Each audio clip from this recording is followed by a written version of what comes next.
Hello, this is Shadowwood, and I really wasn't sure if I should make this video. While I was playing through Death Stranding, I began to wonder, do dead enemies turn into BTs? Like you see here in this opening cinematic. This is, after all, a Hideo Kojima game, and for people who are not familiar with his works, he is known for his ridiculous, complex, but well-woven plots, and for making his games with borderline ridiculous levels of detail. So I had no doubt that if you wait long enough, an enemy will turn into a BT. And I was right. Dead enemies do turn into BTs. I also want to know, can those BTs trigger a Voidout?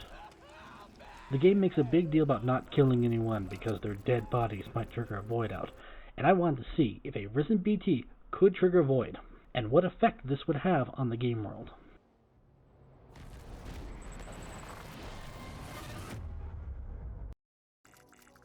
A quick overview in case you don't know about Death Stranding. This game is set within the US after a supernatural disaster causes the world of the living to be mixed with the world of the dead. The dead, called breach things, BTs, cause massive explosions called Voidouts when they come in contact with living creatures. When you, as a player, get caught by a BT, you also trigger a Voidout. A huge crater is left in the land and you can no longer enter that area. The game tells you to incinerate any dead bodies you find or make, and the game actively discourages you from killing anyone. So I did exactly what the game tells you not to do. I rolled into a mule camp. Mules are this game's basic bad guys, and slaughtered all of them but one.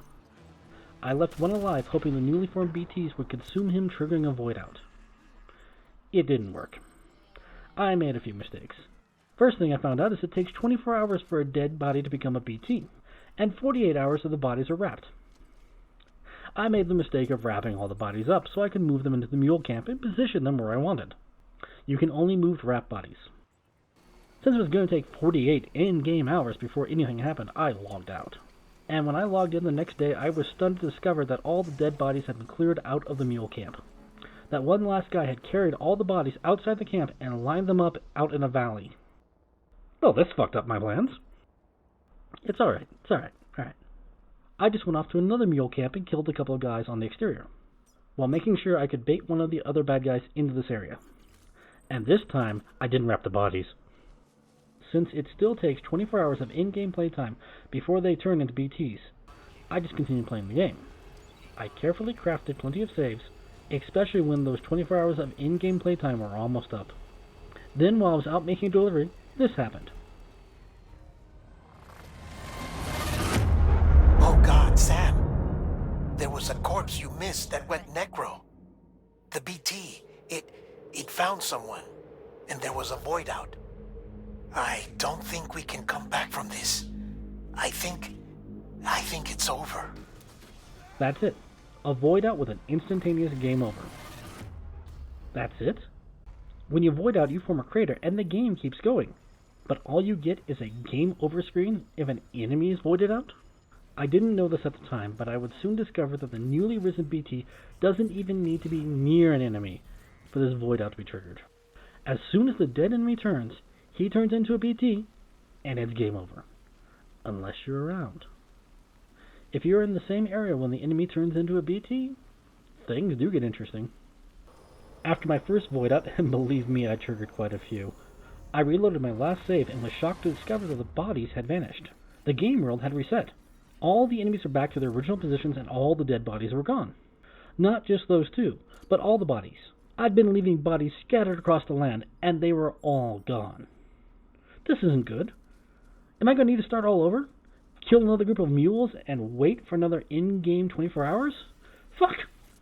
I reloaded one of my other saves, and thankfully everything went back to the way my game was before. All the dead bodies returned, and I started learning more about voidouts and how to use them. After a voidout, whichever save you load, whether it's your last save or one you made 3 days ago, the game world will reset. All bodies are gone, and all the mules will come back to life, but if you reload your save again, the world will go back to exactly the way you left it. And I learned, fuck this game, fuck no killing, and fuck the mules.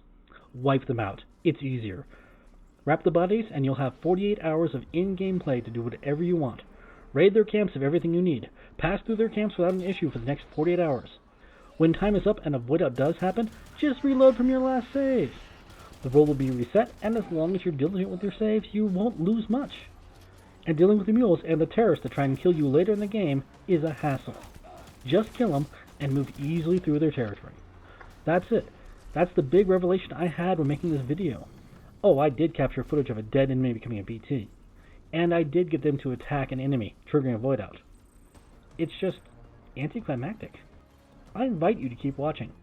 I did discover a few more interesting things about the game, but none of them are worth more to you as a player than learning that it's easier to kill all the mules, terrorists, and whatever enemies you come across, wrap their bodies up, and then make your deliveries.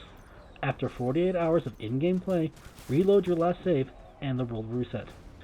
Now, I did discover a few interesting things that happen before a dead body becomes a BT, which makes the entire game over screen you get when the body first converts complete and total bullshit.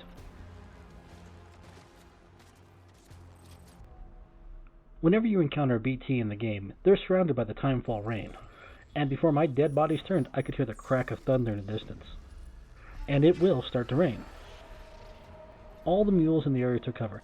They went and hid inside this barn and within their camp, and nothing I did could cause them to venture out into the rain. This is normal. The enemy AIs have been programmed to try and avoid the timefall rain. Whenever it starts raining, they will turn back and hide, ducking inside their shelters until the rain has stopped. There was no way to get them to come out and get attacked by my BTs. That's why it was complete bullshit to get a quick game over. When you actually watch the AI interact with the changing BTs, they flee the area as soon as the timefall rain starts, and the timefall rain always precedes the dead bodies turning into a BT, so they would never trigger a Voidout, unless I drop the dead body straight inside their camp, in which case they actually leave the camp. But don't worry, I got what I wanted in the end. I did watch a newly formed BT attack an enemy mule and trigger a Voidout. But first, I do have footage of what happens when a newly dead body transforms into a BT. Here it is.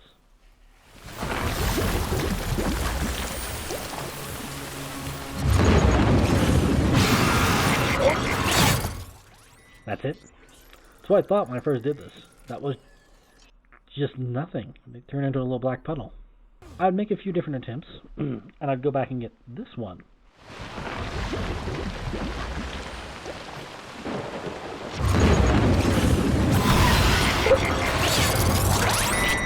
That was definitely better. The fucking BT appeared right in front of me and attacked me. Holy shit. It actually scared me a little. But I wasn't done yet. I still wanted to see a newly formed BT in action. That's when I made my next discovery. In the game, when BTs attack you, they appear as dark, shadowy blobs that rise up out of the black ooze. These were gold, and there was more than 2 of them. I'd only killed 2 bodies in this location and left them, but you can see there's a lot more than 2 here. That kind of made me wonder what the hell was going on. And I let them catch me. Normally when BTs catch you, they drag you off, and you either have to fight a sub-boss to survive or run away. But with these BTs, the moment they caught hold of me and dragged me down, it was again an instantaneous game over. Kojima said there weren't going to be many traditional game over screens, but I found a lot of game over screens in my playthroughs. Alright. That's what happened to me. But what happens to an enemy? To find out, I had to keep a willing subject tied up until the BTs turned. Later, I'd use tranquilizer darts, because they lasted longer, and it made no difference to the BTs what state the enemy was in. So here it is. I waited 24 hours of in-game playtime for this moment.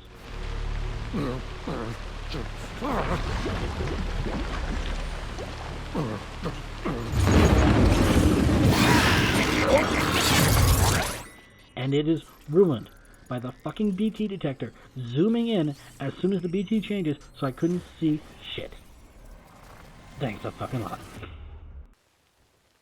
After several attempts, this was the best one I could get.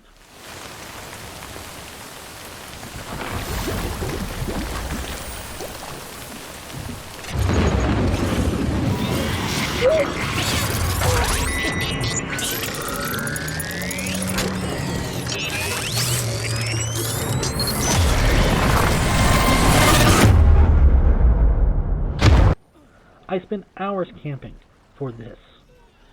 I don't know exactly what I was expecting, but I thought I might get a little more than this.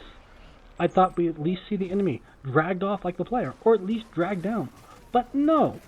As soon as the BT touches the enemy, it's an instant game over. Well, I'm Shadowwood, thank you for watching, and please check out my Trophy Hunters review for Death Stranding